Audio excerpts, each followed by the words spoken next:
bəzən Quran-ı Kərimdə bizə bir bal arısı misal çəkir və hətta adına ayrıca surə inib, surə var. Quran-ı Kərimin Nəhl surəsi 128 ayədən ibarət olan, Məkkədə nazil olan surələrdən biridir. Surə öz adının 68-ci ayədə bal arısı keçən o isimdən götürür və bu bal arısın Allah bizə Quran-ı Kərimdə əbəs yerə misal çəkmir.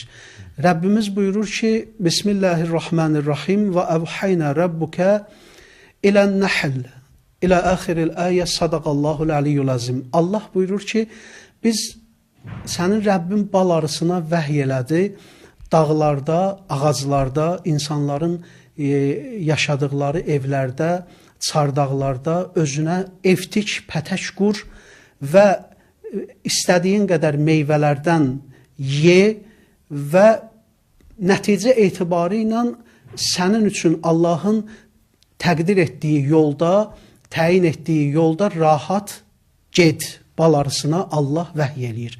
Və bu ilahi misyanı, bu vəhyi, bu işi, müqəddəs işi icra eləyən arıda nəticə olaraq Allah ayədə buyurur ki, onun qarnında ağ, sarı, qırmızı, insanlar üçün çox şəfa qaynağı olan bir bal yarandı, balı yaratdıq ki, o insanlara fayda verir.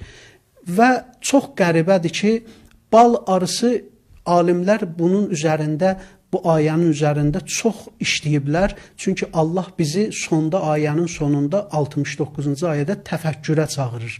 Allahın bu məsələsi barəsində düşünün, daşının, təfəkkür eləyin bal arısının gördüyü bu işin müqabilində. Alimlər buyururlar ki, bal arısı bir banka balı, 1 kilo deyək balı meydana gətirməkdən ötürü 40 min arı 6 milyon çiçəyə qonur. 6 milyon çiçəyə gedir, gəlir, daşıyır. 40 min arı əvəzsiz və nöqsansız şəkildə çalışır. Və ardıca buyururlar ki, bir dəqiqədə bir arı, bir dəqiqədə 11-12 min dəfə qanat çalır. Allahın möcüzəsi bir daha bizim üçün burada canlanır. Ki, necə ola bilər? İndi düşünün, 40 min arı 1-6 milyon çiçəyə yol qət eləyir, nə qədər yol qət eləyir bilmirik və 40 min arı hər dəqiqədə 11-12 min dəfə qanat çalır.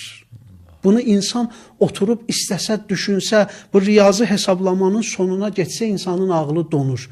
Amma Allah bu işi bizə misal çəkir və deyir, düşünün, təfəkkür eləyin, necə bal arısı insanlığa xidmət eləyirsə, siz də insanlar üçün bu cür fədakar olun. Bu cür insanların qayğısına qalın, bu cür insanlara sevgi ilə yanaşın, insanlar üçün can yandırın və insanlığa xidmət göstərin və ariflərdən, alimlərdən birinin gözəl bir sözü var. Allah bal arısına bir vəhy etdi deyə o pətəyin evin bu cür balla doldurdu.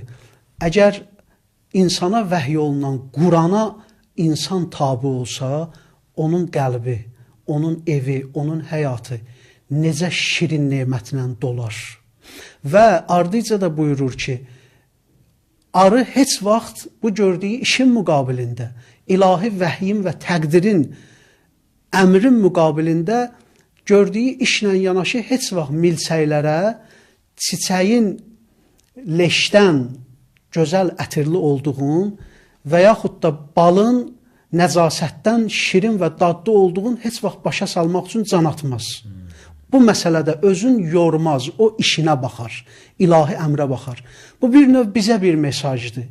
Necə arı zəhmətə qatlanır və heç bir şeyə baxmadan çaba göstərirsə, insanoğlu da, iman əhli də, müsəlman da bir müsəlman qardaşın xilas eləmək üçün, insanlığı xilas eləmək üçün bu cür fədakar olmalıdır, bu cür istəkli olmalıdır, bu cür